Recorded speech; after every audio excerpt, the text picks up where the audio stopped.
हाँ भाई, नमस्कार सभी को। स्वागत है आप सभी का पीजी फाउंडेशन क्लासेज के ऑनलाइन डिजिटल। अपना जो लास्ट लेक्चर था, मैंने आपसे चर्चा की थी सॉलिड स्फीयर के बारे में, और उसका अपन ने ग्रेविटेशनल पोटेंशियल देखा था। ठीक है कि उसके बाहर कितना ग्रेविटेशनल पोटेंशियल होता है, सरफेस होता है, अंदर कितना होता है, सब चीज़ों की मैंने चर्चा की थी और उसका ग्राफ भी बनाया था अपन। ठीक है, और वो सब मैंने अच्छे से करवाया था। फिर भी किसी को प्रॉब्लम हो, कोई डाउट हो सकता है। ठीक है, नहीं तो अपन आगे चलते हैं भाई। किसी को कोई डाउट नहीं है? कोई डाउट नहीं है? कोई डाउट नहीं है? चलो तो अगला टॉपिक अपन डिस्कस करते हैं उसी अगला टॉपिक अपन डिस्कस करते हैं उसी में गुरुत्वीय नेज ऊर्जा भाई। नेज का मतलब समझते हो आप? Self energy, gravitational self energy, खुद की एनर्जी की बात कर रहे हैं। सेल्फ बोले तो खुद। अगर मैं एनर्जी निकालूंगा कैसे निकालूंगा? सेल्फ, खुद की निकाल रहा हूँ, ये बात ध्यान रख लें कि ठीक है। मैं आपकी अभी चर्चा करता हूँ आपसे गुरुत्वीय नेज ऊर्जा।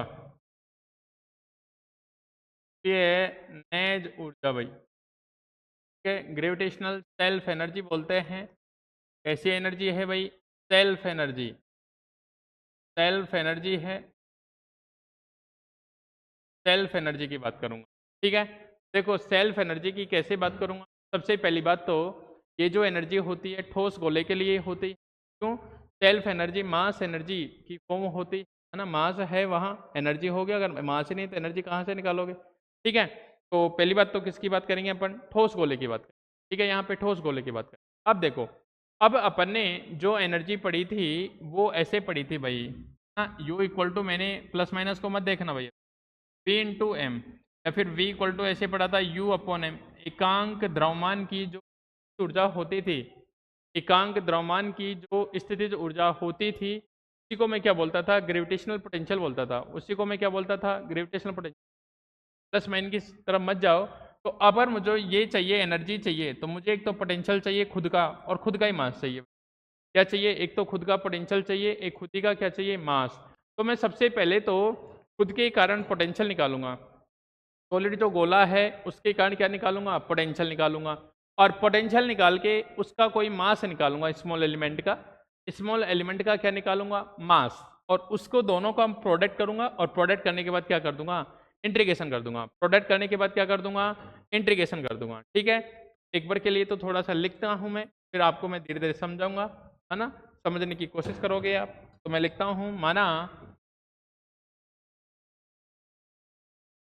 माना एक ठोस गोला, पहली बात तो लिख देता हूँ।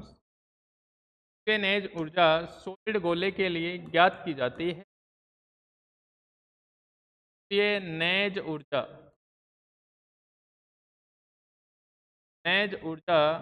ठोस गोले के लिए, ठोस गोले के लिए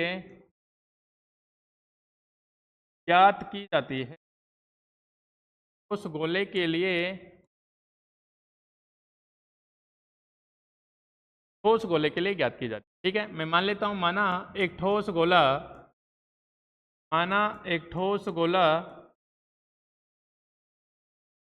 एक गोला जिसकी त्रिज्या कैपिटल आर तथा द्रव्यमान कैपिटल एम है। की त्रिज्या कैपिटल आर तथा द्रव्यमान कैपिटल एम है। ठीक है भाई, यदि गोले का आयतन द्रव्यमान घनत्व, यदि गोले का आयतन द्रव्यमान घनत्व, गोले का आयतन, गोले का आयतन द्रव्यमान घनत्व रो हो, तो गोले का आयतन द्रव्यमान घनत्व रो हो, तो अपन कैसे लिखते थे? रो इक्वल टू कितना? मास पर यूनिट कितना? वॉल्यूम। और वॉल्यूम कितना? 4/3 पाई आर क्यूब। तो रो इक्वल टू कितना बन जाएगा? 3m अपॉन कितना? 4 पाई कितना भाई? Are cube. नंबर कोई कितना? एक। ये तो उतना को उतना ही है। ठीक है, देखो अब मैं आपके लिए गोला मान लेता हूँ भाई। अब मैं आपके लिए एक गोला मान लेता हूँ। ये मेरे पास कोई गोला है इस टाइप से, और सॉलिड है। कल की तरह मैं इसको सॉलिड बना देता हूँ, कल की तरह मैं इसको सॉलिड बना देता हूँ। देखो भाई सॉलिड बना देता हूँ एक बार। ये सॉलिड गोला है अपने पास भाई।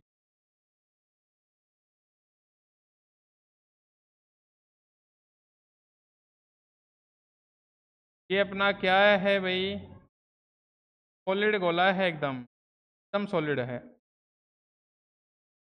एकदम सॉलिड बना रहा हूँ भाई। ये अपने पास क्या है भाई, एकदम सॉलिड का है।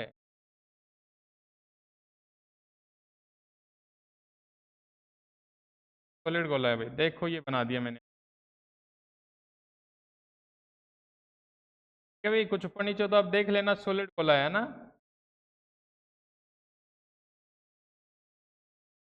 ये सॉलिड गोला है भाई, देखो ये बना दिया पूरा।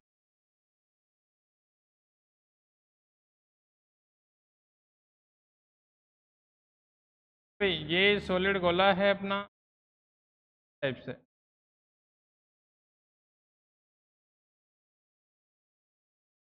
ये देखो ये अपना सॉलिड गोला है। अपन ने क्या मान रखा है, का कोई सेंटर है, और सेंटर मैंने, ओहो इतना बड़ा सेंटर।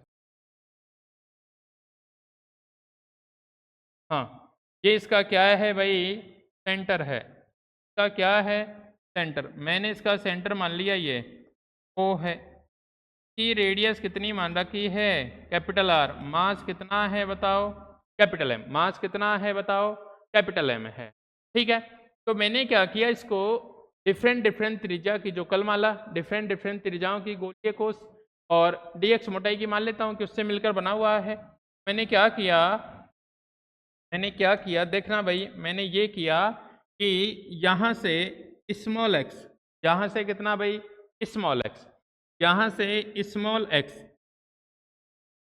ऐसे कोई गोलीय कोष है, इस टाइप की कोई गोलीय कोष, ये अपनी क्या है, कोई गोलीय कोष है ना।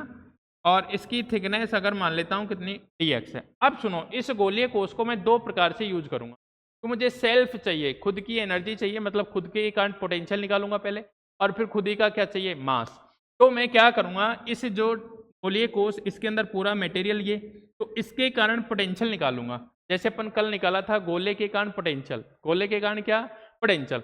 तो मैं इन सब बिंदुओं के लिए अंदर और बाहर, तो इसके लिए मैं क्या निकालूंगा, पोटेंशियल निकालूंगा। और क्या यूज कर लूंगा, एक्स, और एक्स को वैल्यू करा दूंगा 0 से r तक। एक्स को कहां से कहां तक वेरी करा दूंगा, 0 से r तक। ठीक है, तो सबसे पहले मैं ये लिखता हूं कि स्मॉल एक्स त्रिज्या के गोले के कारण, स्मॉल एक्स त्रिज्या का ये पूरा गोला है, ठोस गोला है, इसके कारण यहाँ कितना विभव आएगा, इसका मास निकालू या पहले। ठीक है, तो ऐसे मान लेता हूं मैं। देखो भाई यहाँ मैं बात कर लेता हूं स्मॉल एक्स, स्मॉल एक्स त्रिज्या के ठोस गोले का, गोले का द्रव्यमान,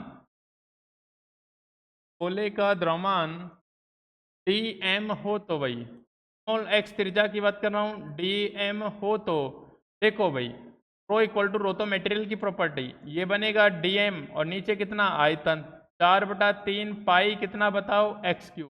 यहाँ से dm बनेगा कितना बताओ, 4/3 पाई कितना, एक्स क्यूब, और ये बन जाएगा कितना, रो। नंबर कितने, इसका मास आ गया, जो इस गोला था उसका मास। अब इसके कारण मुझे पोटेंशियल चाहिए, अगर dv पोटेंशियल है कितना, माइनस जी डी एम अपन कितना हो जाएगा, x हो जाएगा, माइनस जी डी एम अपन कितना हो जाएगा, x। यदि इस गोले के कारण, x त्रिज्या के कारण, ठीक है ना, इस x त्रिज्या, ऐसे लिख देता हूं,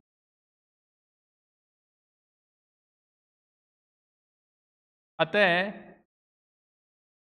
इस x त्रिज्या के गोले के कारण, त्रिज्या के गोले के कारण, गोले के कारण विभव, गोले के कारण विभव dv हो तो भाई, dv हो तो dv कितना बन जाएगा बताओ, माइनस कितना जी डी एम अपॉन कितना x, और इसको वेरी करा दूंगा बाद में लास्ट में इंटीग्रेशन पे। ठीक है, ये कितना बनेगा बताओ, माइनस कितना g अपॉन कितना x, और dm कितना है 4/3 पाई कितना x क्यूब, और ये बन जाएगा कितना भाई, रो। एक एक्स से एक एक्स कट जाएगा, -4 पाई रो टी, और ये बन जाएगा कितना एक्स स्क्वायर, और ये वैल्यू किसकी आई dv की, नंबर कितना 3। अब पोटेंशियल तो आ गया, अब मुझे मास और चाहिए। अब पोटेंशियल जब मास चाहिए तो मैं मास निकालूंगा इस गोलीय कोष को, मास निकालूंगा किसका, इस गोलीय कोष को, ठीक है। क्यों, इसके जो ये गोला था इसके कारण यहाँ पे मैंने पोटेंशियल निकाल लिया एक्स डिस्टेंस पे, एक्स डिस्टेंस पे कितना पोटेंशियल, इतना। अब उसी का मुझे मास चाहिए, जहाँ पे पोटेंशियल है उसी का मुझे मास चाहिए, तो मुझे क्या चाहिए, द्रव्यमान चाहिए। तो मैं क्या बात करूंगा, जो ये गोलीय कोष है इस गोलीय कोष का मास कितना, तो क्यों पोटेंशियल तो वहीं तो आया, ये एक्स डिस्टेंस पे तो निकाला मैंने, एक्स डिस्टेंस पे, ये वहीं पे क्या चाहिए भाई, पोटेंशियल चाहिए, वो मास चाहिए उसका, तो पोटेंशियल आ गया, मास दोनों को मल्टीप्लाई कर दूंगा, क्या चीज आ जाएगी, एनर्जी आ जाएगी। ठीक है, तो मैं लिख देता हूं, माना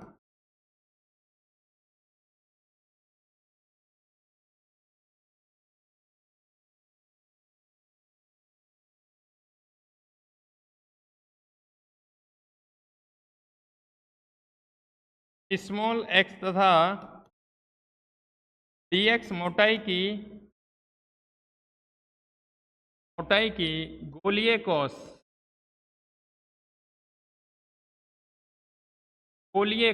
का द्रव्यमान dm डैश मान लेता हूँ भाई, उसको m मान लिया, तो रो इक्वल टू कितना बन जाएगा बताओ, dm dash upon volume, volume कितना आ जाएगा इसका, पाई एक्स स्क्वायर इंटू कितना dx, यहाँ कितना बनेगा बताओ, dm डैश कितना 4 पाई एक्स स्क्वायर रो, और ये कितना बन जाएगा dx, नंबर कितने 4। तो ये आ गया रो, मतलब dm डैश आ गया, उसका मास आ गया, उसी के कारण पोटेंशियल आ गया, वहां पे कितना पोटेंशियल था, दोनों को मल्टीप्लाई कर दूं, दोनों को अगर क्या कर दूं बताओ, मल्टीप्लाई कर दूं, दोनों को मल्टीप्लाई करते ही क्या आ जाएगी, एनर्जी आ जाएगी। ठीक है, मैं लिखता हूं समीकरण 3 तथा 4 से एज ऊर्जा, समीकरण 3 तथा 4 से भाई, समीकरण 3 तथा 4 से, 3 तथा 4 से नेज ऊर्जा भाई, ये नेज ऊर्जा, और नेज ऊर्जा अगर डी यू है स्मॉल के कारण, तो डी यू कितना बन जाएगा बताओ, डी एम डैश, और मल्टीप्लाई किससे बताओ, डी वी से, डी यू इक्वल टू कितना बना, डी एम डैश कितना है बताओ, D M dash D V कितना था बताओ, डी वी था शायद इस टाइप से 4/3 पाई रो एक्स स्क्वायर, और डी एम डैश कितना था बताओ, डी एम डैश कितना 4 पाई, इधर कितना एक्स स्क्वायर, और इधर कितना रो, और इधर कितना डी एक्स, ऐसे कुछ था क्या भाई, एक बार चेक कर लेते हैं। एक बार चेक किया तो ये बना -4 पाई रो जी एक्स स्क्वायर, और 4 पाई एक्स स्क्वायर रो, पाई एक्स स्क्वायर रो भाई, हाँ इसमें ये वाला फैक्टर और था, 4 पाई स्क्वायर रो, ये क्या रो गया, ये वाला फैक्टर और था, यहाँ वाला फैक्टर इसमें तो डीवी के अंदर होगा एस, हाँ डीवी डैश, तो डैश कितना आया अपना, ये वाला था डीवी डैश, यहाँ पे जी वाला फैक्टर, ठीक है भाई, ये बनेगा कितना डी यू, एक बार कर देता हूँ माइनस, और ठीक है माइनस, ये बनेगा कितना 16 पाई स्क्वायर रो स्क्वायर जी अपॉन कितना 3, और ये कितना बन जाएगा भाई x की पावर 4 dx, अपन को कंप्लीट चाहिए तो कितना हो जाएगा, तो u बन जाएगा, यहाँ कितनी हो जाएगी, जीरो से कितना बताओ कैपिटल आर, माइनस कितना 16 पाई स्क्वायर रो स्क्वायर जी रो स्क्वायर अपॉन कितना 3, और इंटीग्रेशन कितना बताओ x की पावर 4 dx, जीरो से कितना capital R, q equal to बना माइनस कितना 3 पाई स्क्वायर रो स्क्वायर कितना अपॉन कितना 3, और ये बन गया कितना r की पावर 5 अपॉन कितना 5। चलो रो कितना था बताओ अपने पास, रो सॉलिड स्फीयर की बात कर रहा हूँ, तो ये था 3m अपॉन कितना 4 पाई कितना भाई आर क्यूब, ये वैल्यू लगाता हूँ तो रो इक्वल टू कितना माइनस कितना 16 पाई स्क्वायर जी, और रो स्क्वायर है ना, इधर 3 हो गया, और मल्टीप्लाई में 5 आ गया, मल्टीप्लाई में 5 आ गया, रो स्क्वायर कितना बनेगा बताओ 3m अपॉन कितना 3m अपॉन कितना 4 पाई, ये कितना बना आर क्यूब, इसका कितना स्क्वायर, और ये बनेगा कितना आर की पावर 5, रो इक्वल टू कितना माइनस, ये बनेगा कितना 6 पाई स्क्वायर जी अपॉन कितना 15, और ये बनेगा कितना 9, ये बनेगा कितना m² और ये बनेगा 6 पाई स्क्वायर r की पावर 6 और ये बना कितना r की पावर कितना 5। ठीक है, तो यहाँ से 16 पाई स्क्वायर से 16 पाई स्क्वायर r की पावर 6 r बच गया और ये कितना बनेगा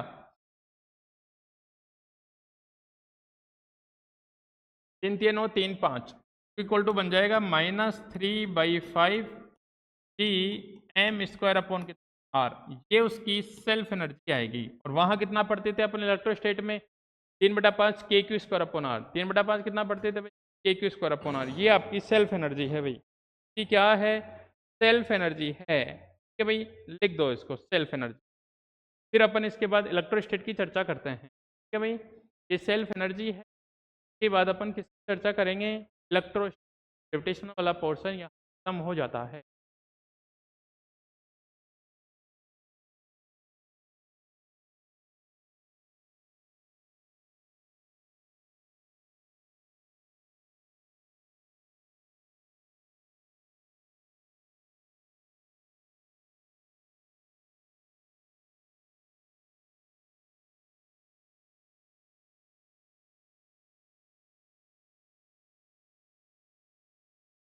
चले भाई, चलो अब आगे बात करते हैं अपन इलेक्ट्रोस्टेट की। ठीक है भाई, इलेक्ट्रोस्टेट की लिखेंगे हेडिंग इलेक्ट्रोस्टेट, कूलाम का नियम भाई, कूलाम फोर्स या इलेक्ट्रोस्टैटिक कूलाम का नियम लेते हैं एक बार। कूलाम का नियम कूलाम्स लॉ, कूलाम का नियम कूलाम्स लॉ। कूलाम ने क्या बोला था भाई, कूलाम ने ये बोला था दो बिंदुवत तथा स्थिर, बिंदुवत का मतलब समझते हो ना, उनका रेडियस उनकी जो डिस्टेंस होती है कम होनी चाहिए रेडियस। ठीक है, मतलब रेडियस बहुत कम होनी चाहिए, उसको चार्ज बोलते हैं। ठीक है, तो उसने ये बोला था दो बिंदुवत और स्थिर आवेशों के मध्य लगने वाला कूलाम आकर्षण अथवा प्रतिकर्षण बल दोनों आवेशों के गुणनफल समानुपाती और उनके बीच की वर्ग क्या होता है व्यतिक्रमानुपाती होता है। के बीच की दूरी के वर्ग क्या होता है व्यतिक्रमानुपाती। अपन कोई चार्ज मान लेंगे K1 Q2, कोई दो चार्ज है एक दूसरे से दूरी पे है, तो फोर्स कहाँ लगेगा F समानुपाती K2 और F समानुपाती 1/r²। मर्ज कर देंगे, ये सब आपने अच्छे से पढ़ रखा है। ठीक है, ज़्यादा डिटेल में जाने की आवश्यकता नहीं है मुझे, आप सब जानते हो। ठीक है, हाँ मैंने इतना जरूर ध्यान रखना पॉइंट चार्ज क्या होता है, कि पॉइंट चार्ज और स्टैटिक चार्ज के लिए होता है स्थिर भी होना चाहिए, गति में नहीं होना चाहिए और पॉइंट चार्ज होना चाहिए। अगर पॉइंट चार्ज नहीं होगा तो वैलिड नहीं होगा, है ना, इस चीज़ का ध्यान रखना। ठीक है, तो मैं लिखता हूँ कूलाम के अनुसार,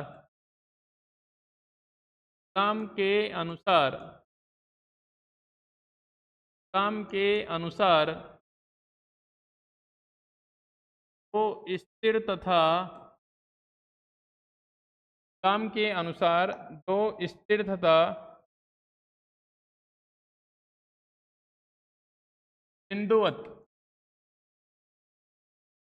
स्थिर तथा बिंदुवत आवेशों के मध्य, आवेशों के मध्य लगने वाला, आवेशों के मध्य लगने वाला कूलाम आकर्षण या प्रतिकर्षण बल, कूलाम आकर्षण या प्रतिकर्षण बल, कूलाम आकर्षण या प्रतिकर्षण बल दोनों आवेशों के गुणनफल समानुपाती, दोनों आवेशों, आवेशों के के समानुपाती, आवेशों के बल के समानुपाती तथा उनके बीच की दूरी, तथा उनके बीच की दूरी के वर्ग के व्युत्क्रमानुपाती, व्युत्क्रमानुपाती होता है, व्युत्क्रमानुपाती। ठीक है, तो अपन ऐसे मान लेते हैं दो अपने ये चार्ज हैं,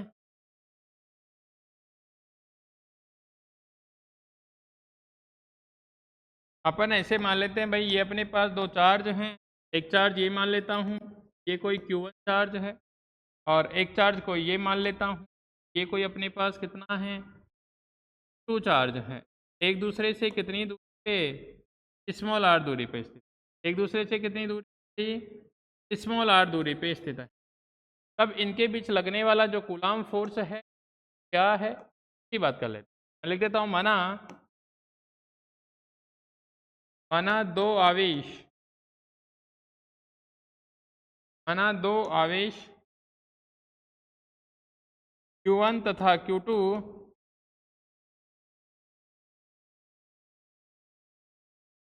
माना दो आवेश Q1 तथा Q2 एक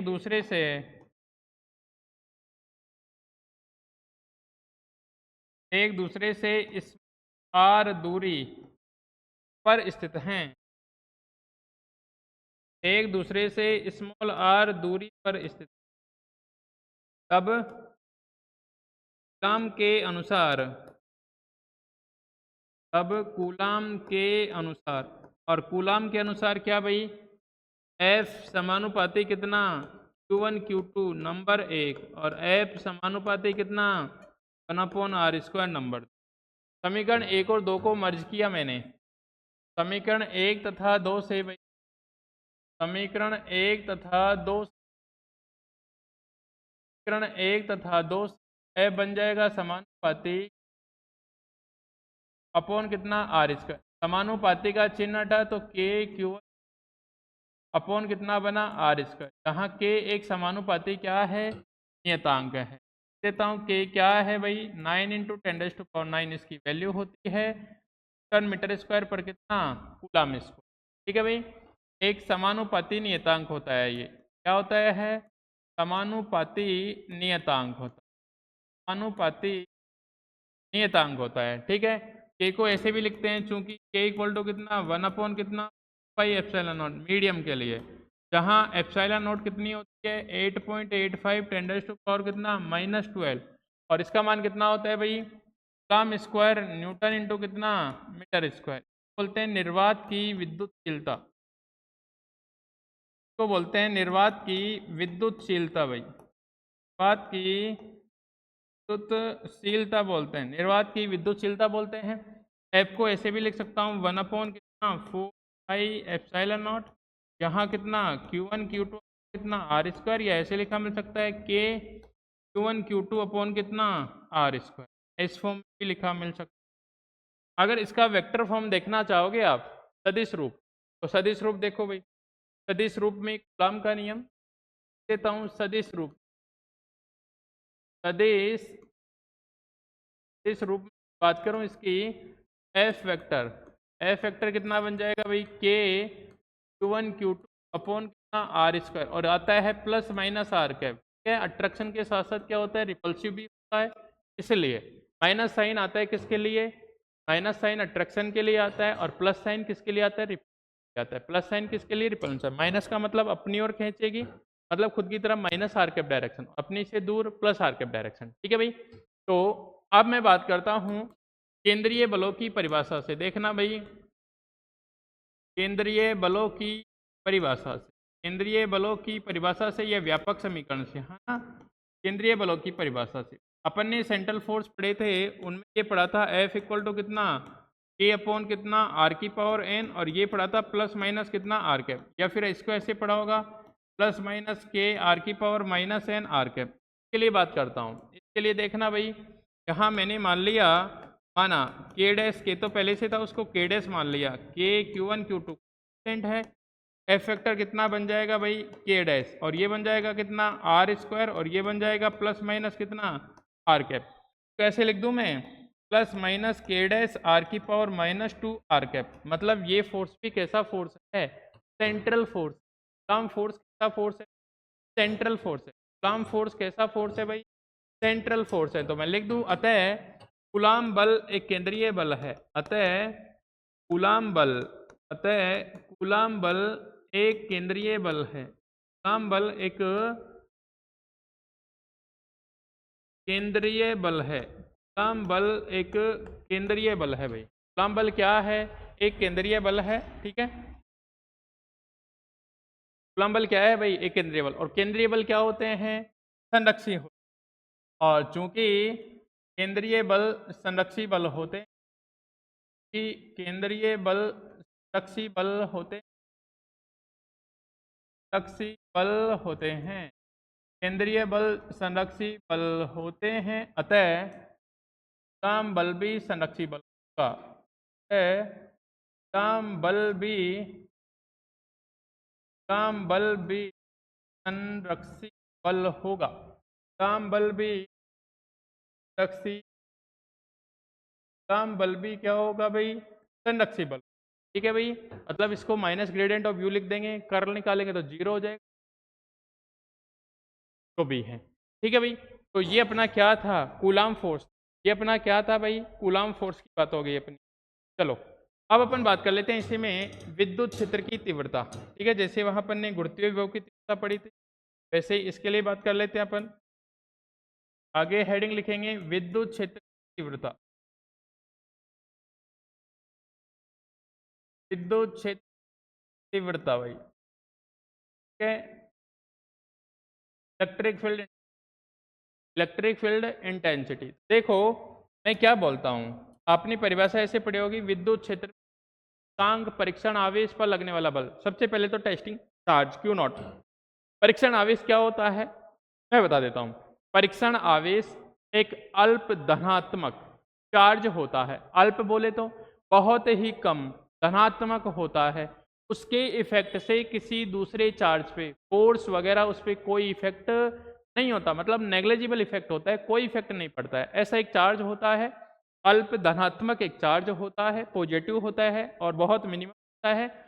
उससे उसकी प्रेजेंस से किसी दूसरे चार्ज के फील्ड में, दूसरे चार्ज में फोर्स में, वहाँ पे कोई इफेक्ट नहीं आता है। ठीक है, उसको अपन क्या बोलते हैं?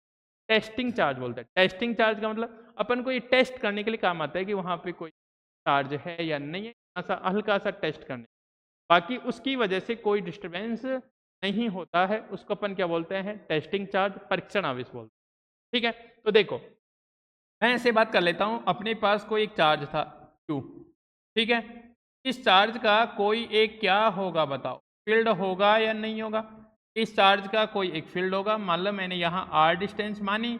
अगर पॉइंट चार्ज के लिए तुमने पढ़ा हो electric field E equal to कितना, के क्यू अपॉन कितना होता है? R square. K Q upon कितना होता है? R square. ठीक है, अब मैंने क्या किया, मैंने यहाँ एक टेस्टिंग चार्ज लेके आया, यहाँ पे टेस्टिंग चार्ज लेके आया, परीक्षण आवेश लेके आया पर टेस्ट करने के लिए। ये क्या है भाई? परीक्षण आवेश है।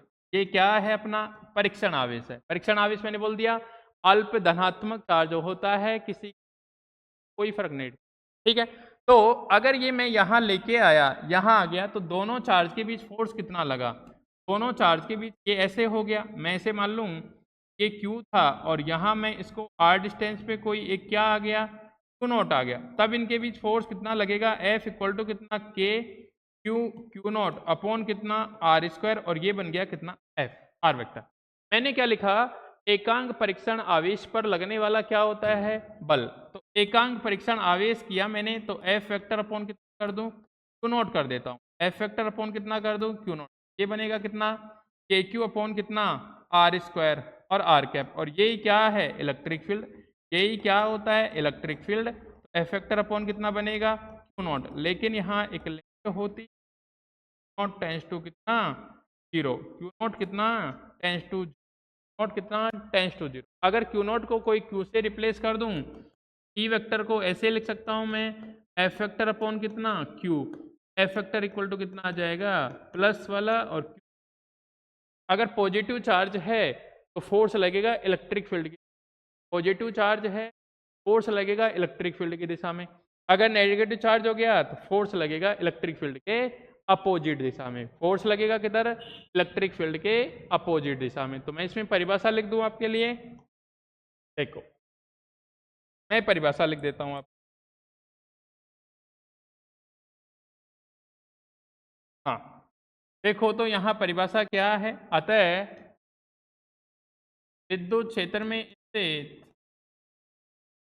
अतः विद्युत क्षेत्र में एकांक परीक्षण आवेश, एकांक परीक्षण आवेश पर लगने वाला बल, पर लगने वाला बल, लगने वाला बल विद्युत क्षेत्र कहलाता है। विद्युत क्षेत्र की तीव्रता कहलाता है भाई। विद्युत क्षेत्र की तीव्रता कहलाता है। तो लिख दूं, यदि क्यू नॉट और क्यू नॉट इक्वल टू हो जाए 1 कूलम, तो ई वेक्टर इक्वल टू जाएगा एफ वेक्टर, या फिर F vector equal to E vector. मतलब फोर्स की बराबरी क्या आ जाएगी, फील्ड इंटेंसिटी आ जाएगी। लेकिन कब, जब एकांक परीक्षण आवेश होगा, क्यू नॉट टेंस टू कितना 1 हो जाए, उसकी वैल्यू यूनिट, उस वाली कंडीशन। ठीक है भाई, ये है अपनी विद्युत क्षेत्र की तीव्रता। अब इतना भी लिख लो, विद्युत क्षेत्र की तीव्रता कैसी राशि, सदिश। कैसी राशि भाई, सदिश। और इसका मात्रक, मात्रक की बात करूं, मात्रक कितना बताओ, न्यूटन पर कितना, कूलम, या फिर कितना, वोल्ट पर मीटर। हाँ, वोल्ट पर मीटर, या फिर कितना भाई, वोल्ट पर मीटर होता है। कितना होता है भाई, वोल्ट पर मीटर होता है। कोई दिक्कत है यहाँ तक, यहाँ तक कोई दिक्कत नहीं। अब अपन बात करते हैं, जैसे अपन ने गुरुत्वीय स्थिर ऊर्जा पढ़ी थी, वैसे यहाँ विद्युत स्थिर ऊर्जा या फिर स्थितिज ऊर्जा की मैं बात करता हूँ आपसे। ठीक है भाई, के लिए भी बात कर लो आपसे, पोटेंशियल एनर्जी क्या होगी। जैसे वहां पढ़ा था -G m1 m2 अपॉन कितना आर, तो यहाँ कितनी आएगी उसकी भी बात कर लेता हूँ आप। तो लिखेंगे हेडिंग विद्युत स्थितिज ऊर्जा या स्थितिज ऊर्जा, एक ही बात है भाई। ठीक है, अपनी हेडिंग कैसे है, विद्युत स्थितिज ऊर्जा लिखो या स्थिर ऊर्जा, एक ही बात है ना, सब जाने लगता है। विद्युत स्थितिज ऊर्जा, इलेक्ट्रिक पोटेंशियल एनर्जी, वहाँ गुरुत्वीय पोटेंशियल एनर्जी। ठीक है भाई, तो अपन ने क्या जाना कि अपने दो चार्ज हैं Q1 Q2, एक दूसरे से r दूरी पे हैं, तो उनके बीच कितना फोर्स लगता था, F equal to A Q1 upon कितना आर स्क्वायर। ठीक है भाई, और ये कैसा है, कंजर्वेटिव है, संरक्षी है। ठीक है, तो इसको स्थिर ऊर्जा की ऋणात्मक अदिश प्रवणता के रूप में लिखा जा सकता है। ठीक है भाई, मैं लिखता हूँ यहाँ पे, माना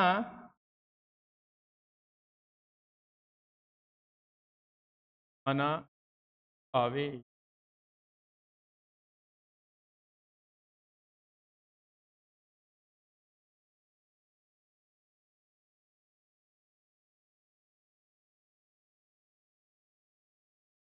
और आर एक दूसरे आर पर स्थित। अब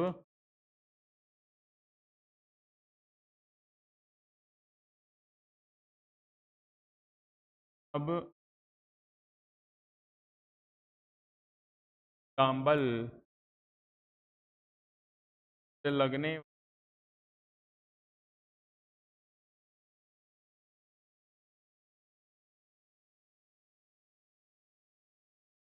are distance, F factor equal to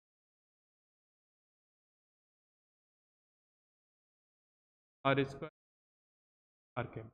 कोई दिक्कत नहीं है भाई, जहाँ तक इस बोलेंगे भाई, यहाँ तक कोई दिक्कत नहीं है भाई। चलो कोई दिक्कत नहीं।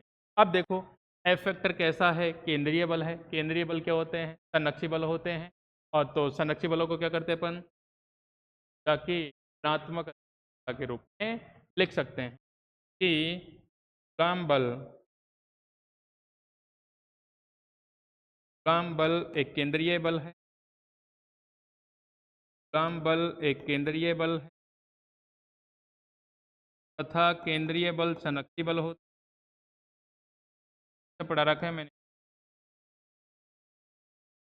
संरक्षी बल होते हैं। केंद्रीय बल बल होते हैं, केंद्रीय बल संरक्षी बल होता, संरक्षी बलों को संरक्षी की संरक्षी ऋणात्मक अदिश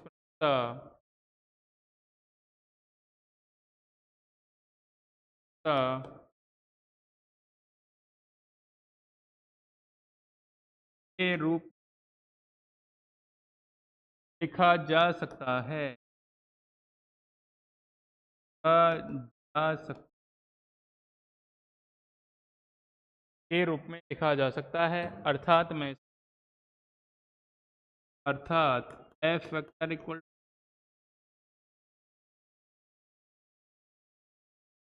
समीकरण 1 तथा 2 से दोनों बराबर कर दूं भाई, तथा 2 से 2 बराबर कर दूं, जाएगा कितना, माइनस डी आर, ठीक है, अपॉन कितना, यार अगर आर कैप है जाएगा कितना, आर स्क्वायर बन गया, आर कैप से आर कैप गया, माइनस अपॉन कितना, यार, और ये आर स्क्वायर,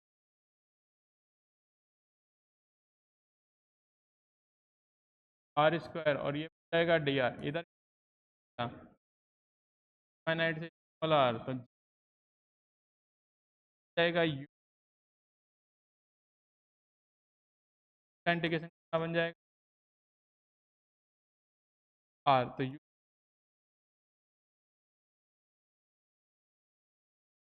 ये potential body system, charge system, तो वहाँ पे आएगी लगता, वहाँ कितना होता था, माइनस जी आर, नहीं फर्क है, चार्ज की जगह मास, चार्ज।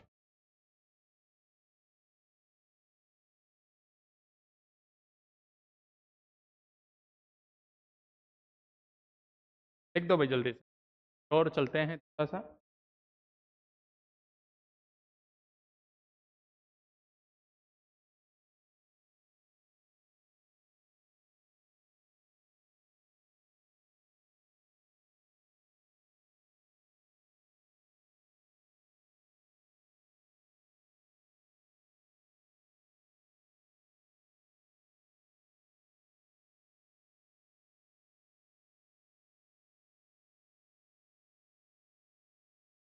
हाँ भाई, नेक्स्ट हेडिंग लिखो, आगे की बातें करते हैं,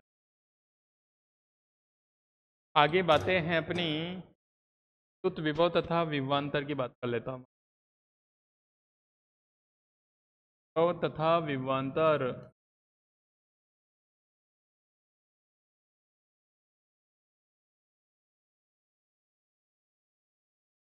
विभव,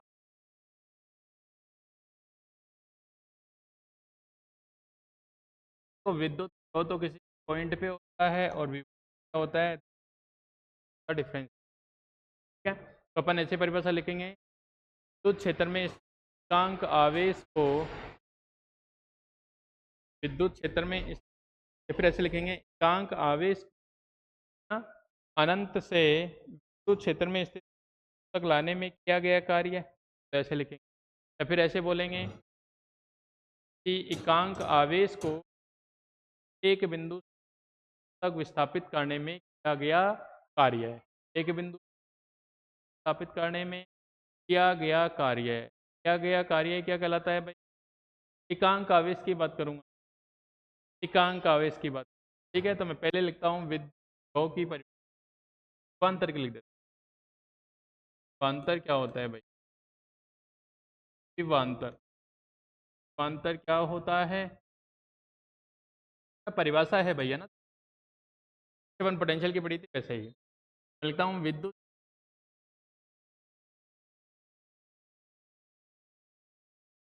क्षेत्र में एकांक आवेश को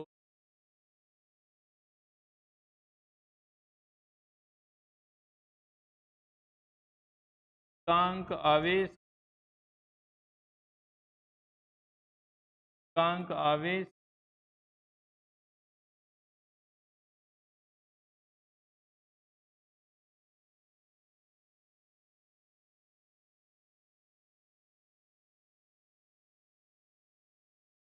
तक विस्थापित करने में, तक विस्थापित करने में किया गया कार्य, क्या कार्य रूपांतर कहलाता है, रूपांतर कहलाता है, कहलाता है, अंतर क्या, अतः अपन लिखते हैं कार्य को कैसे लिखते थे, W माइनस ए से कितना बी और कितना भाई एफ वेक्टर डॉट कितना डी आर। अपन ऐसे पढ़ते, अपन कैसे पढ़ते, ऐसे पढ़ते थे। अगर मैं यहाँ रखूँ चूंकि एफ वेक्टर इक्वल टू अपन पढ़ा, अगर ई इलेक्ट्रिक है एफ और Q इक्वल टू कितना हो जाएगा बताओ, 1 कूलम की बात करेगा, एफ वेक्टर इक्वल टू कितना हो जाएगा ई वेक्टर। इस कंडीशन में जब ऐसा है W है वो क्या हो जाएगा V हो जाएगा, डेल्टा V हो जाएगा, डेल्टा कितना हो जाएगा V हो जाएगा, मतलब ये वाला क्या हो जाएगा V माइनस कितना हो जाएगा VA हो जाएगा। तो अपन क्या बोलते हैं विभवांतर बोलते हैं। ठीक है भाई, इसका मान रख दो यहाँ, ये कितना बन जाएगा बताओ, एकांक परीक्षण की बात कर रहा हूँ तो W इक्वल ये बनेगा कितना जाएगा इंट्री जाएगा कितना एफ बराबर क्यू जाएगा ई वेक्टर डॉट कितना D R vector, vector electric है भाई, वेक्टर डॉट कितना जाएगा डी आर। इसको अपन क्या बोलेंगे विभवांतर बोलेंगे, इसको अपन क्या बोलेंगे विभवांतर बोलते हैं भाई। विभवांतर मतलब विभव का क्या है अंतर। विद्युत विभव क्या होता है, विद्युत विभव होता है एकांक आवेश को अनंत से विद्युत क्षेत्र में, एकांक आवेश अनंत से विद्युत क्षेत्र के विरुद्ध है ना किसी तक लाने में किया गया कार्य। ठीक है भाई, सेमी परिभाषा आ जाएगी। अगर मैं बात करूँ यहाँ विद्युत विभव, तो विभव की बात करता हूँ भाई, तो बात करता हूँ एकांक आवेश को अनंत से एकांक आवेश अनंत। ठीक है भाई, एकांक आवेश अनंत के विरुद्ध क्षेत्र के विरुद्ध, विद्युत क्षेत्र के विरुद्ध विद्युत क्षेत्र में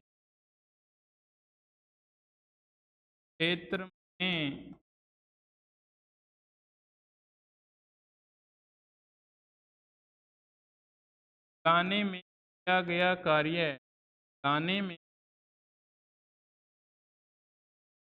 किया गया कार्य, लाने में किया गया कार्य, किया गया कार्य विद्युत विभव कहलाता है। किया गया कार्य कहलाता है भाई। देखो ए कहाँ चला गया इनफाइनाइट पे, अगर ए टेंस टू इनफाइनाइट तो पोटेंशियल भी कितना फाइनाइट जीरो, मतलब पोटेंशियल पोटेंशियल।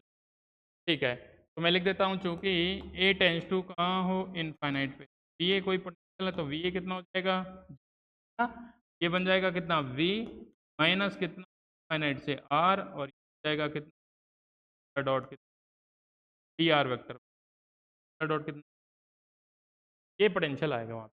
ठीक है भाई, ये पोटेंशियल पोटेंशियल डिफरेंस। एक लास्ट टॉपिक की और चर्चा करता हूँ। ठीक है, एक लास्ट टॉपिक और चर्चा करता हूँ, विद्युत क्षेत्र तथा विद्युत विभव में विभव में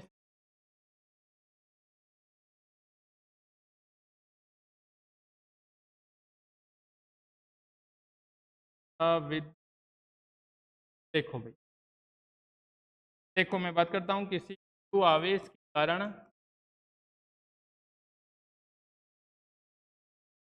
आवेश कारण भाई, आवेश कारण पोटेंशियल की बात करूँ V इक्वल टू कितना K Q upon R, E equal to K Q upon R square. ठीक है, मैंने क्या किया ये एक लिख दूँ, समीकरण एक का आर के सापेक्ष अवकलन, समीकरण एक का स्मॉल आर के सापेक्ष अवकलन किया मैंने, इधर बनेगा कितना बताओ dv अपॉन आर, ये बन जाएगा कितना आर स्क्वायर। ठीक है भाई, ये कितना बन गया माइनस ई, दोनों तरफ अगर मैं डायरेक्शन देखना चाहूँ D V upon D R, इधर बी आर कैप, माइनस को इधर ला दिया, इधर बनेगा कितना E R cap. E R cap तो कितना बन गया ई वेक्टर बन, और ये कितना बना minus D V upon R R cap, gradient बन इक्वल माइनस।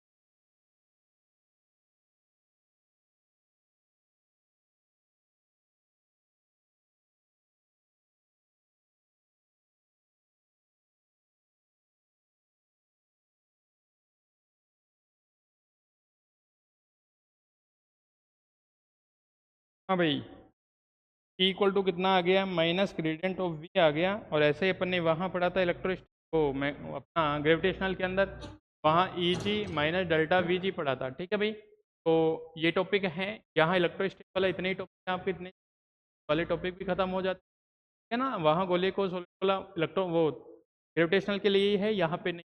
ठीक है, ये चीज़ें हैं। इसके बाद अपना एक लास्ट टॉपिक और बचता है यहाँ पे, वो अपन कल डिस्कस करते हैं, है ना। और कल या परसों तक ये चैप्टर को अपन खत्म कर लेंगे, है ना। न्यूमेरिकल्स भी रह रहे हैं, अभी न्यूमेरिकल करने बाकी है। ठीक है भाई, तो बने रहिए साथ साथ, है ना, और पढ़ते रहिए आराम से, कोई दिक्कत नहीं है। कभी मिलते हैं कल आपसे। ओके भाई।